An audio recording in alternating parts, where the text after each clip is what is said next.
আল্লাহর নবী যখন শুনলেন, সরকারে দু আলম যখন এই কথা শুনলেন, সাহাবীদেরকে ডেকে বলতেছেন, ও আমার সাহাবীরা, মুসা তো আমার ভাই। মুসা কে? আল্লাহর নবীর ভাই। ونشهد أن لا إله إلا الله وحده لا شريك له ونشهد أن سيدنا وحسندنا وطبيب قلوبنا وطبيب أرواحنا ومولانا محمدا عبده ورسوله الذي أرسله بالحق بشيرا ونذيرا وداعيا إلى الله بإذنه وسراجا وقمرا منيرا أما بعد فقد قال الله تبارك وتعالى في كلامه المجيد وفي فرقانه الحميد أعوذ بالله من الشيطان الرجيم بسم الله الرحمن الرحيم إن عدة الشهور عند الله 12 شهرا في كتاب الله يوم خلق السماوات والأرض منها 4 حرم إن الله وملائكته يصلون على النبي يا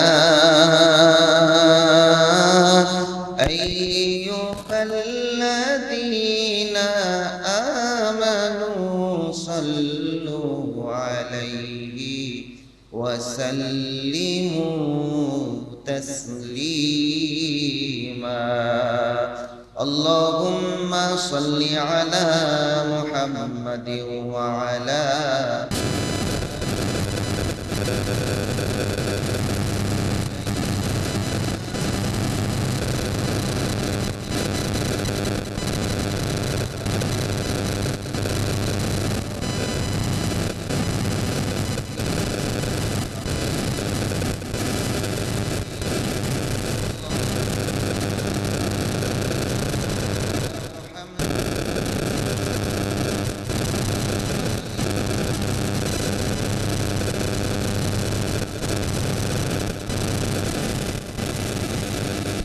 وعلى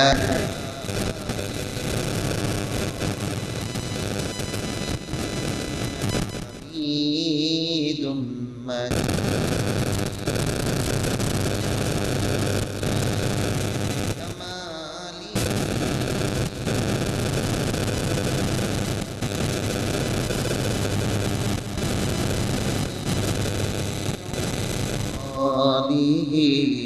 صلوا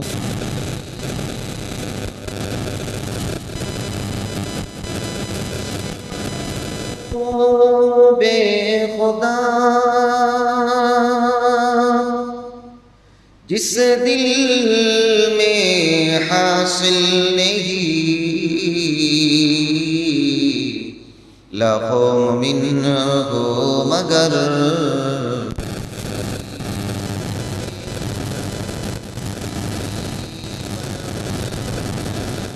بکمالہ كشف الدجى بجماله حسنت جميع خصاله सल्लू अलैहि व आलिहि। उल्फत में बराबर के वफा हो के जफा हो, उल्फत में बराबर के वफा हो के जफा हो। हर चीज में लज्जत है अगर दिल में मजा हो, हर चीज में लज्जत है अगर दिल में मजा हो। ला इलाहा बोलो ला इलाहा इल्लल्लाह, ला इलाहा बोली ला इलाहा इल्लल्लाह, ला इलाहा इल्लल्लाह, ला इलाहा। নেই কোনো মাবুদ আল্লাহ ছাড়া, বলো লা ইলাহা ইল্লাল্লাহ, লা ইলাহা ইল্লাল্লাহ, লা ইলাহা। আসমানের মালিক যেই আল্লাহ, জমিনের মালিক সেই আল্লাহ। লা ইলাহা বলি লা ইলাহা ইল্লাল্লাহ, লা ইলাহা ইল্লাল্লাহ, লা ইলাহা লা ইলাহা লা ইলাহা ইল্লাল্লাহ মুহাম্মাদুর রাসূলুল্লাহ সাল্লাল্লাহু আলাইহি ওয়াসাল্লাম। আলহামদুলিল্লাহ সুম্মা আলহামদুলিল্লাহ। আল্লাহ সুবহানাহু ওয়া তাআলার দরবারে অসংখ্য অগণিত কালিমাতুশ শুকর আদায় করছি, যে মহান রব্বুল আলামিন আমাদের সবাইকে দীর্ঘ 1 বছর পর অর্থাৎ হিজরি সন শেষ হওয়ার পরে আবারও আল্লাহ রব্বুল আলামিন হিজরি সনের প্রথম মাসে আল্লাহ রব্বুল আলামিন প্রথম জুমায় আমাদের হায়াতের মধ্যে বরকত দিয়েছেন, আমাদেরকে সুস্থ রেখেছেন, ভালো রেখেছেন, মায়া করে মহব্বত করে আদর করে আল্লাহ রব্বুল আলামিন দুনিয়াবি সব ধরনের ব্যস্ততা থেকে কাজ থেকে ফারিগ করে অবসর করে আল্লাহ রাব্বুল আলামিনের কাছে সবথেকে দামি জায়গা, সবথেকে প্রিয় জায়গা আল্লাহর ঘর মসজিদে সবার আগে আগে আসার এবং বসার মতো আল্লাহ তাআলা সুযোগ করে দিয়েছেন। পাশাপাশি আল্লাহ রাব্বুল আলামিন দু একটি কথা বলা এবং শুনবার মতো সুন্দর একটি পরিবেশ আমাদের জন্য ব্যবস্থা করে দিয়েছেন। এই জন্য প্রত্যেকেই অন্তরের অন্তঃস্থল থেকে মহব্বত নিয়ে গলাটা ছেড়ে দিয়ে উঁচু আওয়াজে চিৎকার করে বলি আলহামদুলিল্লাহ। সম্মানিত হাজিরিন, আজকের এই জুমা মুহররম মাসের প্রথম জুমা, হিজরি সনের প্রথম মাস যেটাকে বলা হয় মুহররমুল হারাম মাস, ফজিলতপূর্ণ একটি মাস। আল্লাহ রাব্বুল আলামিন পৃথিবী সৃষ্টি করার পরে কিছু কিছু জিনিস, কিছু কিছু ব্যক্তি বা কিছু সত্তাকে আল্লাহ রাব্বুল আলামিন একজনের থেকে আরেকজনকে মর্যাদাপূর্ণ করেছেন। এক গোষ্ঠীর মধ্যে আরেক গোষ্ঠীকে, এক বংশকে আরেক বংশের উপরে শ্রেষ্ঠত্ব দান করেছেন, মর্যাদা দান করেছেন। যেমন নাকি আল্লাহ রাব্বুল আলামিন যত ফেরেশতা যিনি সৃষ্টি করেছেন দুনিয়া এবং আসমানের মধ্যে এবং সর্বত্র জায়গা যেখানে যেখানে ফেরেশতারা আছে, এই সমস্ত ফেরেশতার মধ্যে আল্লাহ রাব্বুল আলামিন একজন রাসূল অর্থাৎ শ্রেষ্ঠ ফেরেশতা একজনকে বানিয়েছেন, তিনি হচ্ছেন হযরত জিবরাইল আমিন আলাইহিস সালাতু ওয়াস সালাম, যার মাধ্যমে দুনিয়ার সমস্ত পয়গম্বরের কাছে আল্লাহ রাব্বুল আলামিনের বিভিন্ন বার্তা, বিভিন্ন পয়গাম, আল্লাহ তাআলার যে কথা, এই কথাটা পয়গম্বরদের কাছে, রাসূলদের কাছে এই জিবরাইল আমিন আলাইহিস সালাতু ওয়াস সালামের মাধ্যমে পাঠিয়েছেন, সংবাদ জানিয়েছেন। ঠিক তদ্রূপভাবে দুনিয়ার মধ্যে আল্লাহ রাব্বুল আলামিন যত পয়গম্বর রাসূলকে সৃষ্টি করেছেন, এর মধ্য থেকে একজনকে আল্লাহ রাব্বুল আলামিন সবথেকে শ্রেষ্ঠত্ব দান করেছেন, মর্যাদা দান করেছেন, সম্মান দান করেছেন। তিনি আর কেউ না, তিনি হচ্ছেন আমাদের নবী সরকারে দো আলম নবী মুহাম্মদ মুস্তাফা সাল্লাল্লাহু আলাইহি ওয়াসাল্লাম। অন্যদিকে আল্লাহ রাব্বুল আলামিন দুনিয়ার মধ্যে এই যে সময়কে আমাদের জন্য নির্ধারণ করে দিয়েছেন, একদম সুবে সাদিক থেকে নিয়ে শুরু করে সূর্য ডুবা পর্যন্ত, আবার সূর্য উঠা থেকে নিয়ে শুরু করে সূর্য ডুবা পর্যন্ত, সূর্য ডুবা থেকে নিয়ে শুরু করে আবার উঠা পর্যন্ত, এই যে সময়টা, এই সময়টার মধ্যে আল্লাহ রাব্বুল আলামিন শ্রেষ্ঠ একটা সময় বান্দার জন্য নির্ধারণ করে দিয়েছেন।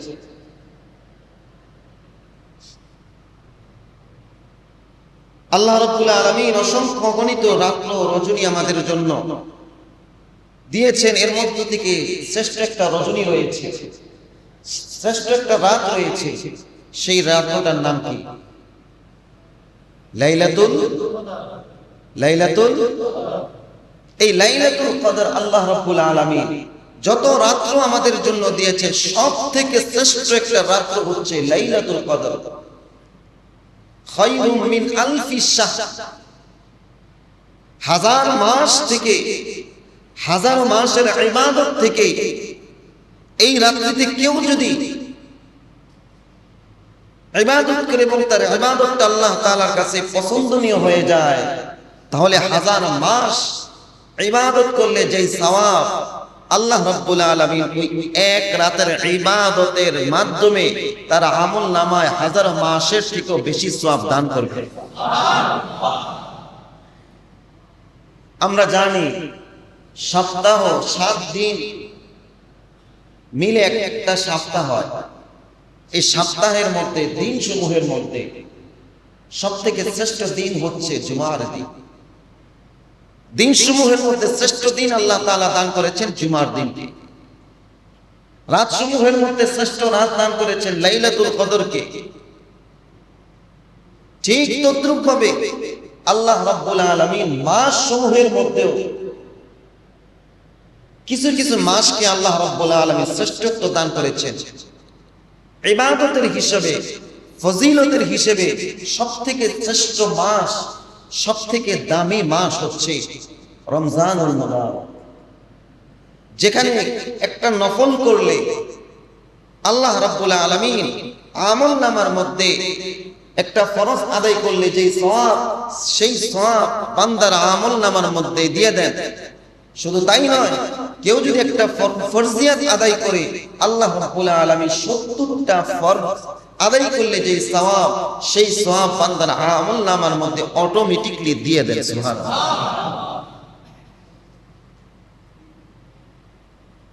এর পাশাপাশি হারাম মাস অথবা মর্যাদাপূর্ণ মাস আল্লাহ রাব্বুল আলামিন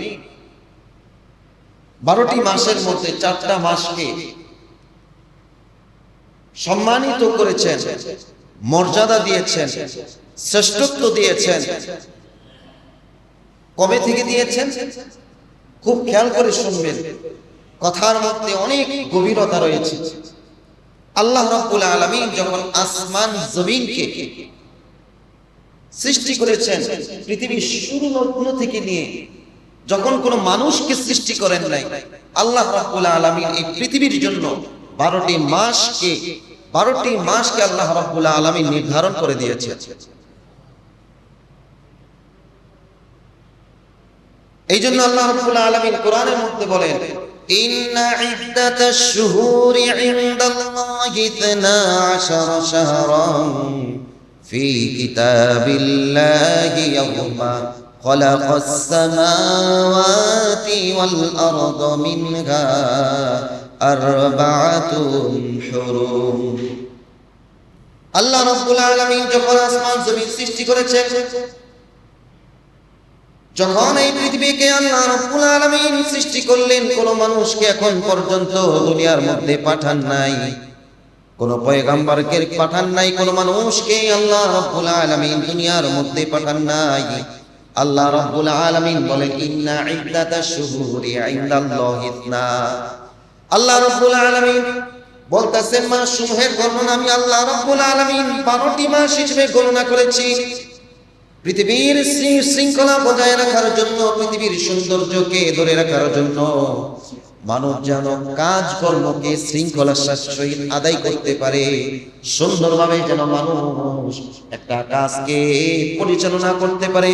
আল্লাহ রাব্বুল আলামিন বলেন, ইয়াউমা খালাকাস সামাওয়াতি ওয়াল আরদা মিনহা আরবাআতুন হুরুম।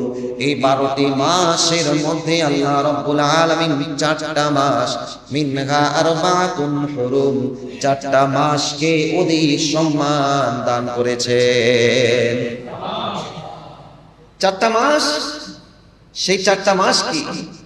জিলকদ, জিলহজ, মুহররম, আরেকটা হচ্ছে রজব। আল্লাহর নবীও বলেন, الزمان قد تدرك كهيئته يوم خلق السماوات والأرض منها أربعة حروف।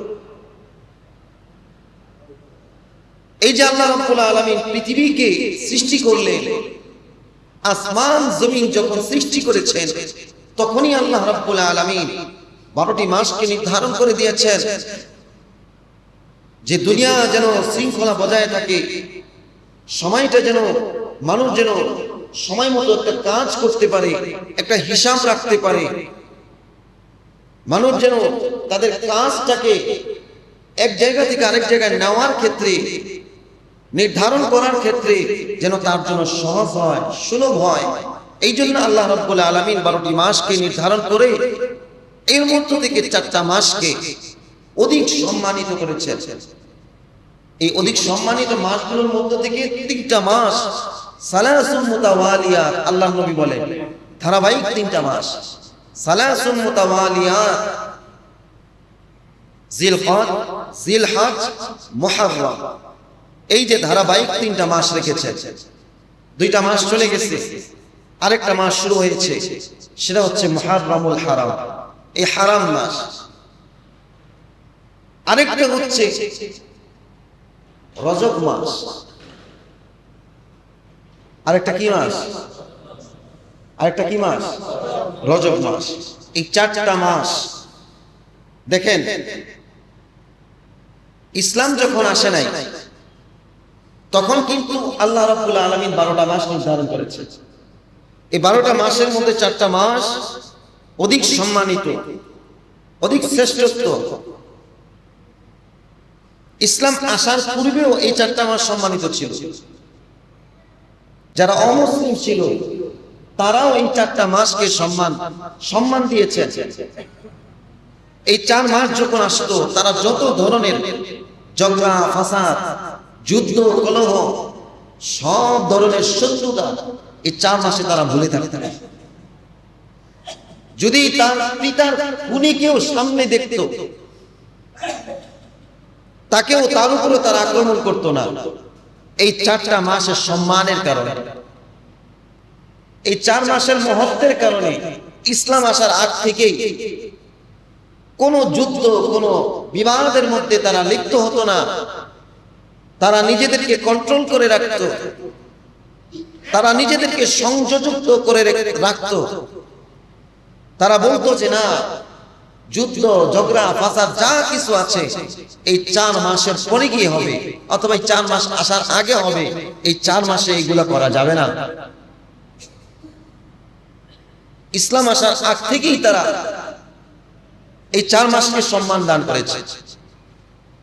ইসলাম আসার পরেও এই 4 মাস সম্মানিত, অর্থাৎ ইসলাম আসার আগেও ছিল, ইসলাম আসার পরেও এই 4 মাস সম্মানিত ছিল। এই সম্মান যিনি দান করেছেন তিনি কে? এর মধ্য থেকে একটা মাস চলতেছে মুহররম। মুসলিম কান্ট্রিগুলোর মধ্যে আমরা মনে করি মুহররমটা মনে হয়, এই মুহররম মাসটা মনে সম্মানিত আশুরার কারণে। কিসের কারণে? 10ই মুহররমের কারণে এই মুহররম মাস সম্মানিত। আপনাদের কাছে প্রশ্ন ছুড়ে দিতে চাই, এই মুহররম আশুরা মানে যেই দিন হযরতে হুসাইন রাদিয়াল্লাহু তাআলা আনহু শাহাদাত বরণ করেছেন, সেটা হচ্ছে 10ই মুহররম। অনেকে এটা ভাবে যে হুসাইন রাদিয়াল্লাহু তাআলা আনহু এই মুহররম মাসের 10 তারিখে কারবালার ময়দানে শাহাদাত বরণ করার কারণে এই মুহররম মাসটা শ্রেষ্ঠত্ব হয়েছে, এই মুহররম মাস সম্মানিত হয়েছে, এটা অনেকে ধারণা করে। আপনাদের কাছে প্রশ্ন, বলেন তো যে এই মুহররম মাসটা আল্লাহ আমার পূর্বের আলোচনা অনুযায়ী এই মুহররম মাসটা কি শুরু হয়েছে কারবালার ইতিহাস দিয়ে, নাকি পৃথিবীর শুরুলগ্ন থেকে মুহররম মাস নির্ধারিত হয়েছে? পৃথিবীর শুরুলগ্ন থেকে নিয়ে। কারণ এই কথাটা আল্লাহ কোরআনের মধ্যে বলেন, ইন্না ইদ্দাতাশ শুহুরি ইনদাল্লাহি ইসনা আশারা শাহরান ফি কিতাবিল্লাহ ইয়াউমা খালাকাস সামাওয়াতি ওয়াল আরদা মিনহা।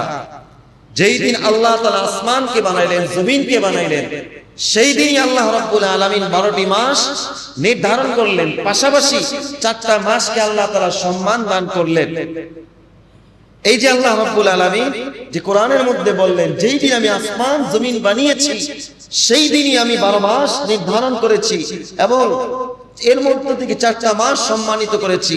এখন হুসাইন রাদিয়াল্লাহু তাআলা আনহুর যে কারবালার ইতিহাস, এটা অবশ্যই প্রত্যেকটা মুসলমানদের জন্য একটা হৃদয় বিদারক একটি ঘটনা, একটি ইতিহাস।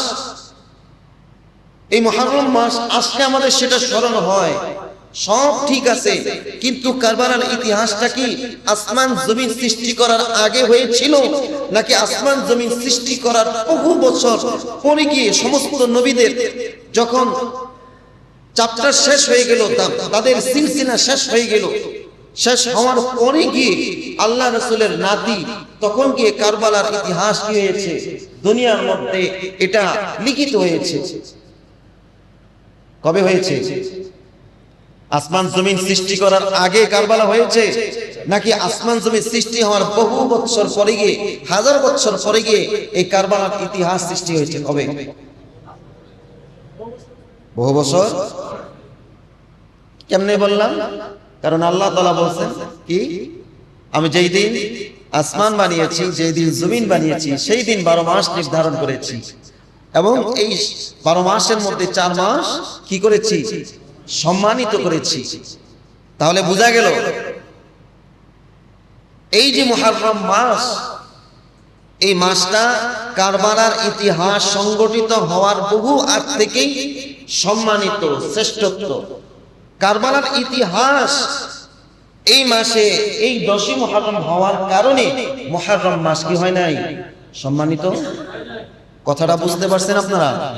এটা নিয়ে অনেক বিভ্রান্ত সৃষ্টি হয় আমাদের মধ্যে, অনেক মুসলমানদের মধ্যে অনেক দ্বন্দ্ব হয়ে যায় যে বিষয়টা নিয়ে। অনেকে ভাবে 10ই মুহররম শ্রেষ্ঠত্ব পেয়েছে কারবালার ইতিহাস হওয়ার কারণে। না না, 10ই মুহররম এবং মুহররম মাসটা এটা কারবালার ইতিহাসের কারণে শ্রেষ্ঠত্ব পায়নি, বরং কারবালার ইতিহাস এই মুহররম মাসে 10 তারিখে হওয়ার কারণে কারবালার ইতিহাস এটা কি হয়েছে? শ্রেষ্ঠত্ব পেয়েছে। ঠিক কিনা বলেন? কথাটা বুঝছেন? সহজে বুঝছেন আপনারা? কারো অস্পষ্ট আছে? অস্পষ্ট থাকলে আমাকে বলতে পারেন। এর মধ্যে কোনো অস্পষ্টতা নেই, কারণ কোরআনের আয়াতের মধ্যে আল্লাহ তাআলা স্পষ্ট বলে দিয়েছেন, আল্লাহ রাসূল সাল্লাল্লাহু আলাইহি ওয়াসাল্লাম দুনিয়া থেকে চলে যাওয়ার 50 বছর পরে গিয়ে এই কারবালার ইতিহাস সংঘটিত হয়। কত বছর? 50 বছর। তার মানে বোঝা গেল মুহররম মাস বহু আগ থেকেই সম্মানিত, কারণ এই মাস সম্মানিত। এই মাসে ইহুদি নাসারা তারাও এই মাসকে সম্মান করত, তারাও এই মাসে ঝগড়া করত না, কোনো ফাসাদ করত না, কোনো মব সৃষ্টি করত না। যত ধরনের অপরাধ ছিল যদি এর আগে করত পরে করত, কিন্তু এই মাসগুলো আসলে তারা এই মাসগুলোর মধ্যে এই মাসের সম্মানকে তারা বজায় রাখত। একটা জিনিস বোঝেন আপনারা, আমরা অনেকে অপরাধ করি, যে অপরাধ আমি করতে গেলে আমার কোনো বিবেকে এটা নাড়া দেয় না, বা আমি কোনো ডোন্ট কেয়ার, মানে কারো কোনো ধার ধারি না, বাহিরে করি। কিন্তু ওই একই অপরাধ মসজিদে এসে করতে গেলে কি করে? বিবেক একটু নাড়া দেয়, আরে এটা তো আল্লাহর ঘর, এ নিয়ে অপরাধটা করা যাবে না। একজন মানুষ, একদম সাধারণভাবে আপনাদেরকে বলি, একজন মানুষ সিগারেট পান করে, বাহিরে পান করে, যেখানে খুশি সেখানেই পান করে, ঘরে পান করে, ঘরের ভিতরে বাথরুমে পান করে, রাস্তাঘাটে যেই কোনো জায়গায় পান করে, করে কি করে না? কথা কয় নাকি? করে। আচ্ছা, ওই মানুষটা যার সাধারণ জ্ঞান আছে, যে সুস্থ, ওই মানুষটা মসজিদে এসে কিন্তু সিগারেট কি করে না? পান করে না। কেন করে না? কারণ তার মধ্যে একটা মানুষ একটা বিষয় কাজ করে, না না এটা আল্লাহর ঘর, পবিত্র জায়গা, এটা সম্মানিত জায়গা, বাহিরে করি করি ঠিক আছে, কিন্তু মসজিদে এটা করা যাবে না, কারণ মসজিদ এটা ঘর কার? আর আসতে বলুন, কার ঘর? আল্লাহর ঘর। পাশাপাশি এটা পবিত্র ঘর, পাশাপাশি এটা প্রত্যেকটা মুসলমানের ইবাদতের একটি জায়গা, ঠিক কিনা বলেন? তাহলে বাইরে যে পাপ করে, ওই পাপ করতে কোনো মানুষের বিবেকে বাঁধে না, বিবেক নাড়া দেয় না, কিন্তু ওই পাপটা মসজিদে এসে করতে গেলে মানুষ চিন্তাও করে না এটা মসজিদে করব। যদি করতেও আসে তখন তার বিবেকে নাড়া দেয়, না না এটা করা যাবে না, এটা আল্লাহর ঘর, মসজিদ, এটা পবিত্র জায়গা, এটা মানুষ এবং জিন্নাতের ইবাদতের জায়গা, আর যা কিছু হোক মসজিদে এই পাপটা করা যাবে না। ঠিক তদ্রুপভাবে ইহুদি নাসারা যারা অমুসলিম ছিল, তারাও এটা চিন্তা করত, তারাও এই বিষয়টা চিন্তা করত যে না, অন্যান্য মাসে আমরা যেই ঝগড়া ফাসাদ পাপাচারে লিপ্ত হই, কিন্তু এই 4 মাস যখন আসে তখন ওই পাপাচারে ঝগড়া ফাসাদে কোনো হত্যাকাণ্ডে আমাদের জড়িত হওয়া যাবে না। কথাটা বুঝতে পারছেন? তাহলে ইসলাম আসার আগেও এই 4 মাস সম্মানিত ছিল ইহুদি নাসারা যারা ছিল, অমুসলিম যারা ছিল তাদের কাছে। ইসলাম আসার পরেও এটা সম্মানিত। এখন আসেন মুহররম মাস নিয়ে। এই যে মুহররম মাস, আল্লাহ তাআলা পৃথিবীর শুরু লগ্ন থেকে এই মাসকে সৃষ্টি করেছেন, এবং পৃথিবীর শুরু লগ্ন থেকে নিয়ে 4 মাসের মধ্য থেকে সম্মানিত মাস মুহররম মাসকেও করেছেন। এখন দ্বিতীয় নম্বর কথা হচ্ছে, আপনাদেরকে আমি একটু আগে বললাম যে মুহররম মাসের একটা তারিখ রয়েছে, সেটা হচ্ছে 10ই মুহররম। এই 10ই মুহররম আমাদের অনেকের ধারণা যে কারবালার ইতিহাস হওয়ার কারণে 10ই মুহররম এবং মুহররম মাসটা সম্মানিত হয়েছে। না না না, এটা ভুল কথা। বরঞ্চ এই যে মুহররম মাসে 10 তারিখে, 10ম তারিখে কারবালার ইতিহাস হওয়ার কারণে কারবালার ইতিহাস আরো শ্রেষ্ঠত্ব লাভ করেছে, আরো মর্যাদা পেয়েছে। এখন এই মুহররম মাসের মধ্যে 10ই মুহররম যে 10 তারিখটা, এটা কেন উল্লেখযোগ্য একটা তারিখ?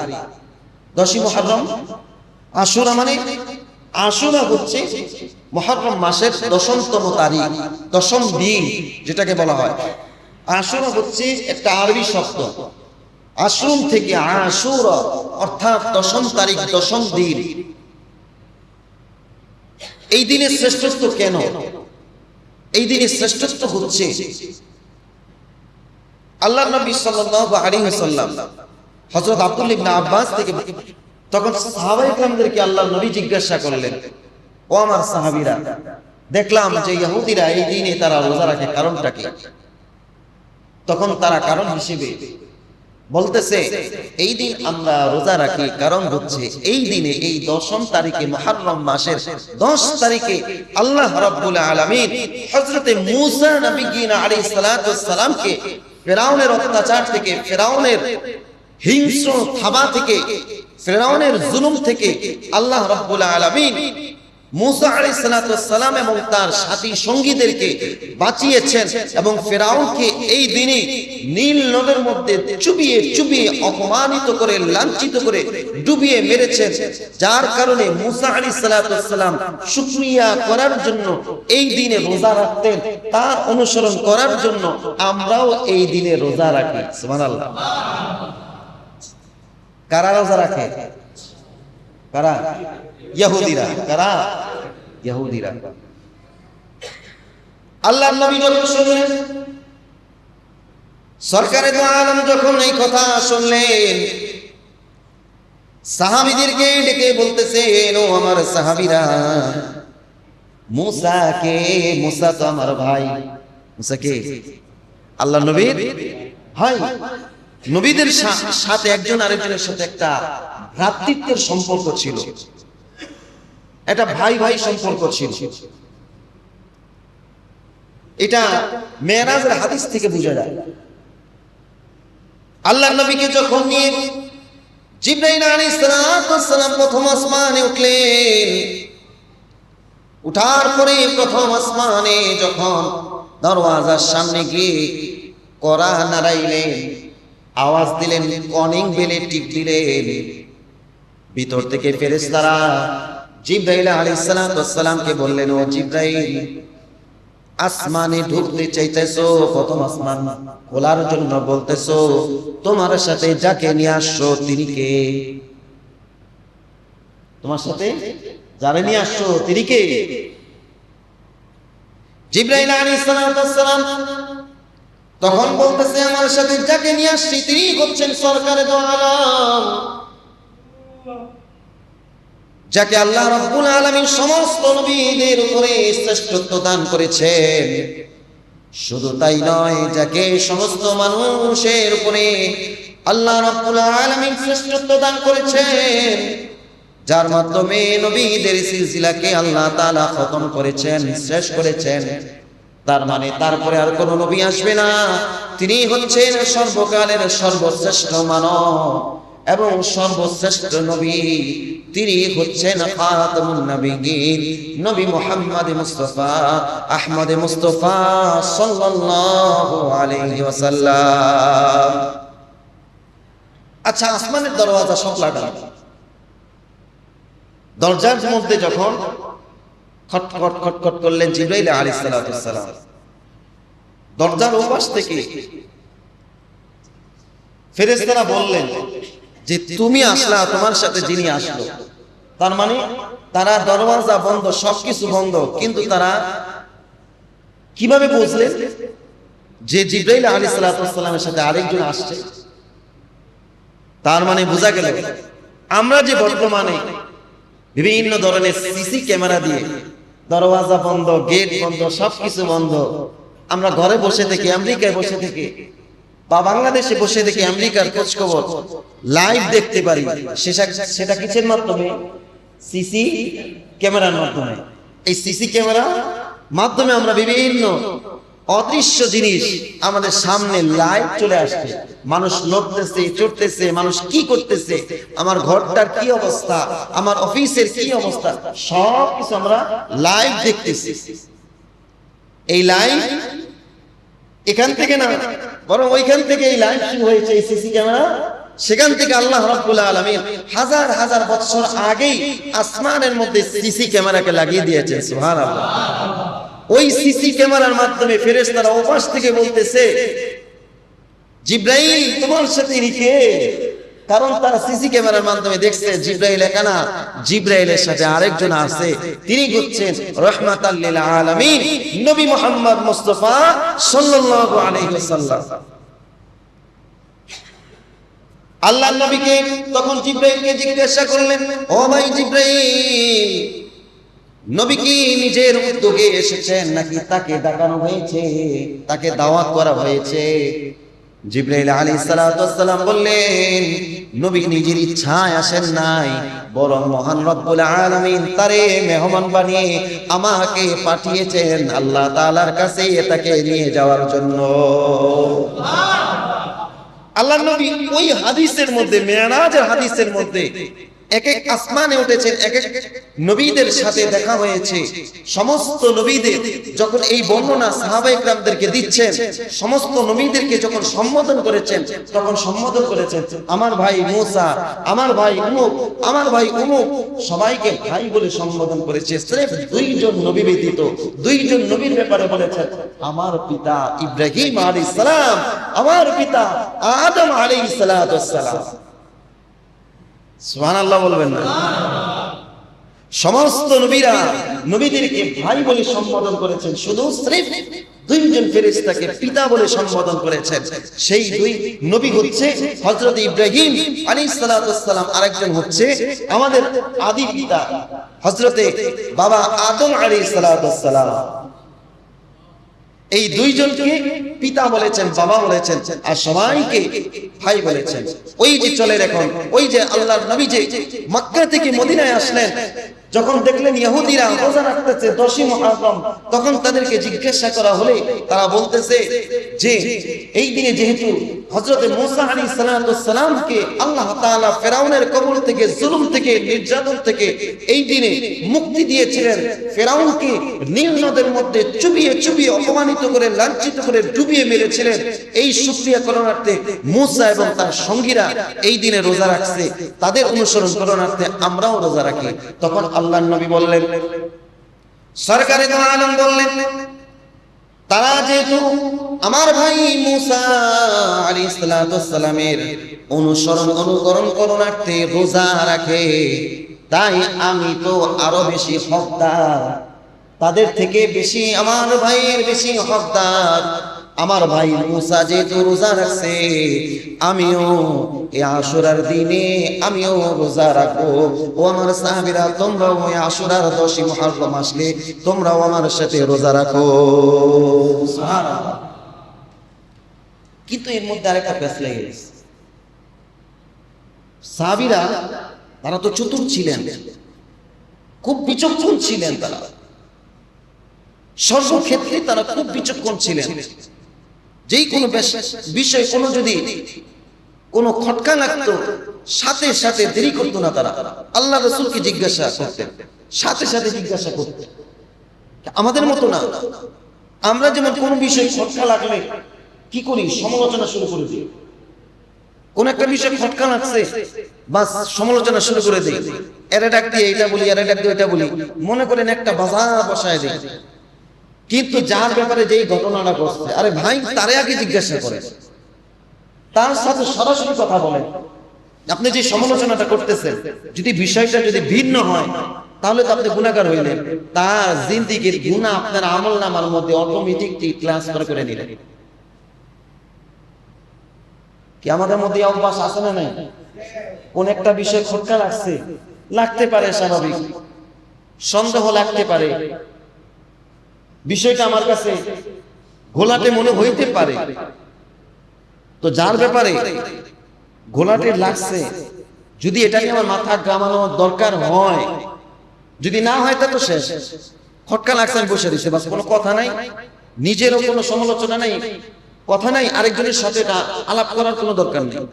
যদি আলাপ করতেই হয়, যদি খটকা লাগে, খটকা যদি দূর করতেই হয়, তাহলে সরাসরি ওই ব্যক্তির সাথে কথা বলি। আমরা এটা করি না, আমরা কি করি, খটকা লাগছে, এটারও 10 জনকে নিয়ে এটা বাজার বসায়, ভাই জানো নি এই বিষয়টা এমন হচ্ছে, ওই জানো নি এটা কিন্তু এমন হচ্ছে। এই যে এটার দ্বারা ফায়দাটা কার হইল? যার ব্যাপারে খটকা লাগছে, যারে নিয়ে সমালোচনাটা করলেন, ওই ব্যক্তির ফায়দা হইল, ক্ষতিটা হইল আপনার। আর ভাই সাধারণ জ্ঞান দিয়ে বুঝেন, আপনি আপনার ক্ষতিটা বুঝেন, আপনি আপনার লাভটা বুঝেন। কেন নিজের খেয়ে নিজের করে আরেকজনের গুনাহ কেন আপনার কাঁধে আপনি নেবেন? আমি মনে করি যারা সমালোচনা করে, যার সমালোচনা করে তার এরা হচ্ছে প্রকৃত বন্ধু। সমালোচনাকারী যারা, যার সমালোচনা করে, ওই সমালোচনাকারী যার ব্যাপারে সমালোচনা করলো তার প্রকৃত বন্ধু। কারণ সে তার বড় বড় শাস্তি, কবরের আযাব, হাসরের আযাব, জাহান্নামের আযাব, যেই গুনাহগুলোর কারণে হয়তো ওই গুনাহগুলো তার থেকে ছিনা তার নিজের কাছে সে নিয়ে নিল। তাহলে এর চাইতে আর বড় বন্ধু আর কেউ আছে? কথা কয় না, আছে? বুঝছেন বিষয়টা? এই জন্য কারো সমালোচনা করার আগে একবার চিন্তা করবে যে সমালোচনাটা করতেছি, করার কারণে তার গুনাহ আমার আমলনামায় চলে আসতেছে। না না, দরকার নেই। আমি ডাইরেক্টলি তার কাছে গিয়ে জিজ্ঞাসা করি, তার সাথে আগে বিষয়টা বুঝি, এরপরে যদি আমার কোনো মন্তব্য থাকে, আমার কথা থাকে, আমি তাকেই সরাসরি বলি। করবো তো ইনশাআল্লাহ। তো সাহাবায়ে কেরাম, আল্লাহর নবী যখন বললেন আমরাও রোজা রাখবো, সাহাবী তোমরাও রোজা রাখো, এর মধ্যে লাগছে একটা পেশ। পেশটা কি? সাহাবায়ে কেরাম বলতেছেন, ওগো আল্লাহর নবী, তারা একটা রোজা রাখে, আমরাও একটা যদি রোজা রাখি, তাহলে ইহুদিদের সাথে আমার কি হয়ে যায়? মিল হয়ে যায়, সাদৃশ্য হয়ে যায়। করাটা কি, কি করা যায়? আল্লাহর নবী বললেন, আল্লাহ যদি বাঁচায় আগামী বছর, তাহলে আমি এই 10ই মুহররমের সাথে আরেকটা রোজা বেশি রাখবো, হয়তো 9, 10 অথবা 10, 11, 9, 10 অথবা 10, 11। তাহলেই তো ইহুদিদের সাথে আমাদের কি থাকবে না? মিল থাকবে না। তারা রাখবে একটা রোজা, আর আমরা রাখবো কয়টা রোজা? কয়টা রোজা? 2টা রোজা রাখবো। তাহলে আল্লাহর নবী যেহেতু বলছেন আগামী বছর আস্তে আস্তে আল্লাহর নবী দুনিয়া থেকে চলে গেছেন, কিন্তু আল্লাহর নবী বলে গেছেন যে আল্লাহ যদি বাঁচায় আগামী বছর আমি 10ই মুহররমের সাথে আরেকটা রোজা যোগ করে 2টা রোজা রাখবো, তোমরাও 2টা রোজা রাখবা, যাতে করে ইহুদিদের সাথে আমাদের কোনো মিল না হয়ে যায়, তাদের সাথে যেন আমাদের কোনো মহব্বত বা ভালোবাসা, তাদের সাদৃশ্য কোনো কিছু যেন আমাদের সাথে মিল না খেয়ে যায়। তাহলে এখন বলেন, এই 10ই মুহররম বা মুহররম মাস আসলে আমাদের 1 নাম্বার করণীয় কি? রোজা রাখা। কি রাখা? রোজা রাখা। রোজা কয়টা রাখবো? কয়টা? 2টা রোজা রাখবো। কেন রাখবো? যাতে করে ইহুদিদের সাথে আমাদের কি না হয়ে যায়? মিল না হয়ে যায় রোজার ক্ষেত্রে। কিন্তু আমরা বর্তমানে ইহুদির এই রোজার দিক দিয়ে আমি তার সাথে বরখেলাপ করলাম, কিন্তু অন্যান্য সাইডে তো ইহুদিদের সাথে আমাদের অনেক মিল হয়ে যায়। আমার চুল কাটার স্টাইল ইহুদিদের সাথে মিল হয়ে যায়, আমার জামা পরার স্টাইল ইহুদিদের সাথে মিল হয়ে যায়। ইহুদিরাও হাফ প্যান্ট পরে, আমিও হাফ প্যান্ট পরি। একজন মুসলমান কোনোদিন সে হাফ প্যান্ট পরবে না। হাঁটু খুলে একজন পুরুষের সতর কি নাভি থেকে নিয়ে শুরু করে তার হাঁটুর নিচ পর্যন্ত একজন পুরুষের সতর, কিন্তু আমি সেটা করি কি? আমি সেই সতর খুলে রাখি, আমার সতরটা খুলে রাখি। তাহলে ইহুদিরাও তো সতর খুলে রাখে, তাদের তো কোনো সতর নাই, তাদের তো কোনো ফরজ পোশাক নাই। কিন্তু আমি মুসলমান হিসেবে আমার তো ফরজ পোশাক রয়েছে, আমার পোশাকটা হতে হবে মুসলমানের মতো, আমার পোশাকটা ইহুদিদের মতো হতে হবে, হতে পারবে না। কিন্তু আমি কি করি? আমিও শর্ট প্যান্ট পরি। কিরে শর্ট প্যান্ট? হুজুর জামাগুলো সব ধুয়ে দিছি তো এই জন্য পরছি। কে ঘরে লুঙ্গি নাই? ঘরে লুঙ্গি নাই? লুঙ্গি পরো। চুল কাটছে ইহুদিদের মতো, ওই যে রোনালদো যেমন চুল কাটে, চুল কাটে, নেইমার যেমন চুল কাটে অন্য চুল কাটে। আবার অনেকে চুল কাটে, চুলের স্টাইল মোরগের পাছা যেরকম ভাবে দাঁড়ানো থাকে ওইভাবে স্টাইলে চুল কাটে, আবার ওই কালার করে। বর্তমান ট্রেডিশন এগুলা টিকটকার জন্য, টিকটক করার জন্য কি চুল রাখে, এনে সব ছোট ছোট এরকম মোরগের পাছার মতো ঝুলে রয়েছে, ঘোড়ার লেজের মতো এরকম ভাবে ঝুলে রয়েছে। এটা তো একটা মুসলমানের না। আর চুল সব এক সমান হতে হবে, ডাইনে বামে সামনে পিছনে সব জায়গায় একরকম চুল। আপনি যদি এক আঙ্গুল রাখেন সবগুলো এক আঙ্গুল রাখেন, ছোট করলে সবগুলো ছোট রাখেন, এটা হলো সুন্নত তরিকার চুল। আপনি বড় রাখতে হলে আপনি বাবরি রাখেন, আল্লাহ রাসূল বাবরি রাখছেন, আপনি বাবরি রাখেন, সুন্নত আদায় করেন। ইহুদিদের সাথে আমার কেন মোরগের পাছার মতো চুল রাখতে হবে? তাহলে তো তাদের সাথে কি হয়ে গেল? সাদৃশ্য হয়ে গেল।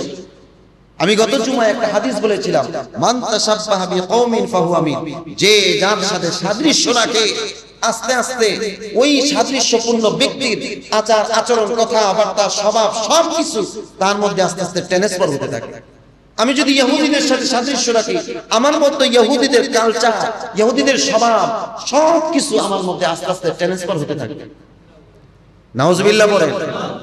যখন ট্রান্সফার হবে, আপনি যখন ইহুদির মতো হয়ে যাবেন, তখন আপনি মরার পরে আপনার হাসরটাও ইহুদিকে জান্নাতে দিবে না জাহান্নামে দিবে? যদি আপনার তার সাথে সাদৃশ্য হয়ে যায়। আল্লাহ রাসূলের আরেক হাদিস আছে, যার সাথে যার মুহাব্বত তার সাথে তার কিয়ামত। কি এই জন্য চুল রাখার ক্ষেত্রে, পোশাক পরার ক্ষেত্রে, অনেকে তো পোশাক পরে প্যান্ট কিনে যে সিরা ফারা প্যান্ট পরতেছে। কি রে হুজুর, এটা তো বর্তমান ট্রেডিশন, একটা ফ্যাশন স্টাইল, বর্তমান স্টাইল। এই সিরা দিছে, এটা একটা স্টাইল, সিরা ফারা এটা বলে স্টাইল। আমাদের মতো বোকা তার কোন সিরা ফারা বিষয় আমার জন্য স্টাইল হয়ে গেছে। মুসলমানের পোশাক থাকতে হবে মাধুর্যপূর্ণ, সুন্দর থাকতে হবে, তার মধ্যে একটা মায়া থাকতে হবে, তার মধ্যে পোশাকের মধ্যে একটা সম্মান থাকতে হবে। কিন্তু আমাদের পোশাকের মধ্যে কোনো মায়াও থাকে না, কোনো মাধুর্য থাকে না, কোনো সম্মানও থাকে না। দেখবেন একজন আওয়াম ব্যক্তি যে আলিফও বলতে পারে না, ওই ব্যক্তিটা অথচ নামাজ পড়ে, কালাম পড়ে, সুন্নতি পোশাক পরে, একটা টুপি পরে, দেখবেন ওই ব্যক্তি হেঁটে গেল, চিনে না আরেকজন ব্যক্তি তার সালাম দিতেছে। ঠিক কিনা বলে? মনে করে হুজুর এটা কি কথা, ঠিক না ঠিক? আরেকজন সাহেব পাস করে অনেক টাকা কামায়, তারা কেউ চিনে না, এই জন্য তারা সালামও দেয়। আর যারা সালাম দেয় এরা তাদের চিনে। কেন সালাম দেয়? কারণ তারা সালাম দিলে পয়সা আছে, তারা সালাম দিলে কি আছে? পয়সা আছে। এই জন্য আপনি সুন্নতি পোশাক পৃথিবীর যেই কোনো প্রান্তে যান না কেন, আপনার সম্মান যিনি দিবেন তিনি কে? আল্লাহ। এই জন্য মুসলমানের পোশাক পরেন, মুসলমানের মতো আপনার লাইফস্টাইল কে করেন। নবী মুহাম্মদ মুস্তাফা যেই আদর্শ আমাদেরকে দেখিয়ে দিয়ে গিয়েছে, সেই আদর্শ অনুযায়ী নিজের জীবনকে গড়ান, দেখবেন ইনশাআল্লাহ আপনার সম্মান দুনিয়াতেও আছে, আখিরাতেও আল্লাহ তাআলা আপনাকে সম্মানিত করে দেবেন। সুবহানাল্লাহ। এই জন্য 10ই মুহররম আসলে আমাদের করণীয় কিছু কাজ আছে। এক নাম্বার কাজ হচ্ছে, যেহেতু এটা আমাদের হিজরি সনের একটা বর্ষ অতিবাহিত হওয়ার পরে আল্লাহ তাআলা নতুন এক বছরে আমাকে হায়াত দিয়েছেন, এই জন্য শুকরিয়া আদায় করা। এক নাম্বার কাজ আল্লাহ তাআলা শুকরিয়া আদায় করা, কিছু দান করা, কিছু সদকা করা, কিছু নফল নামাজ আদায় করা। 2 নাম্বার কাজ হচ্ছে, দীর্ঘ একটা বছর আমি আল্লাহ যেভাবে আমাকে হায়াতটা চেয়েছেন আমি ওইভাবে কাটাইতে পারি নাই, আমি গুনার মধ্যে লিপ্ত ছিলাম, আমি ইবাদত ছেড়েছিলাম, এই জন্য আল্লাহর কাছে বেশি বেশি তওবা ইস্তিগফার এই মাসের মধ্যে করা। 3 নাম্বার কাজ হচ্ছে নিজের এই পূর্বের বছরের হিসাব মিলানো। খাতা কলম নিয়ে পারলে আরো ভালো, যদি না পারেন আপনার কল্পনার মধ্যে আপনি একদিন বসেন যে একটা বছর তো আমার থেকে অতিবাহিত হয়ে গেছে, আমি কয়টা নেক করেছি, কয়টা গুনাহ করেছি, এটা মুহাসাবা করা, হিসাব করা। 4 নাম্বার কাজ হচ্ছে মুহররম মাস আসলে বিশেষ করে 10ই মুহররমের সাথে মিলিয়ে 9, 10 অথবা 10, 11 সবচেয়ে উত্তম হচ্ছে 9, 10 এই 2টা রোজা। আল্লাহ রাসূল সাল্লাল্লাহু আলাইহি সাল্লাম যেহেতু বলে গেছে 2টা রোজা রাখা, 2টা রোজা রাখলে কি হবে? আল্লাহ রাসূল বলেন মুহররমের রোজা যে ব্যক্তি রাখলো আল্লাহ তাআলা তার পূর্বের 1 বছরের সমস্ত গুনাহকে আল্লাহ তাআলা maaf করে দিবেন। সুবহানাল্লাহ। তাহলে 4টা কাজ, কয়টা কাজ? 4টা কাজ করব তো ইনশাআল্লাহ। আমাদের বর্জনীয় কিছু কাজ রয়েছে, যেমন এই মুহররমকে কেন্দ্র করে বিভিন্ন তাজিয়া মিছিল, বিভিন্ন খিচুড়ি পাকানো, ঘরে ঘরে গিয়ে মুহররমের চাইল দেন, আলু দেন, পেঁয়াজ দেন। এটা তো ওই শিয়ারানা এটা দেখে আমাদের মুসলমানের সন্তানরাও করে, বিভিন্ন এলাকায় চলে। মুহররমের 10ম তারিখ আসলে ডেক বসাইতে হবে, হুজুর মুহররম না আসছে, আমার বাসা থেকে গিয়া চাইছা। একটা ইতিহাস আছে এই এলাকার মধ্যে, আমি আরো বলছিলাম যে আমার বাসা থেকে গিয়ে বলে দরজা করতেছে, কে মুহররমের চাইল, মুহররমের চাইল। যখন দরজা খুলছে আমি কিরে লাগবো চাইল দিছে, হ্যাঁ হ্যাঁ হ্যাঁ ভুল করছি, হুজুরের বাসায় আসছে। মুহররম উপলক্ষে কোনো খিচুড়ি পাকানো, হালুয়া পাকানো, এইগুলো কোনো ইসলাম সমর্থন করে না। তাজিয়া করা, মিছিল করা, মন্দিরের মতো কিছু তৈরি করে সেটাকে নিয়ে মিছিল করা, হায় হাসান হায় হুসাইন এই সমস্ত করে শরীরের মধ্যে আঘাত করা, রক্ত ঝরানো, ইসলাম এগুলোকে সমর্থন করে না। এই জন্য এই সমস্ত কার্যকলাপে লিপ্ত হওয়া যাবে না, এগুলোকে সমর্থন করা যাবে না। এই মুহররম আসলে বড় বড় ডেক বসিয়ে খিচুড়ি পাকানো এবং বিভিন্ন ঘর বাড়িতে গিয়ে টাকা উঠানো, চাউল উঠানো, আলু উঠানো, এগুলো করা যাবে? এগুলো থেকে ইনশাআল্লাহ আমরা বিরত থাকবো। আল্লাহ রাব্বুল আলামিন আমাদের সবাইকে মুহররমের তাৎপর্য জেনে বুঝে আল্লাহ তাআলা সেই অনুযায়ী আমল করার তৌফিক দান করুন, সবাই বলি আমিন।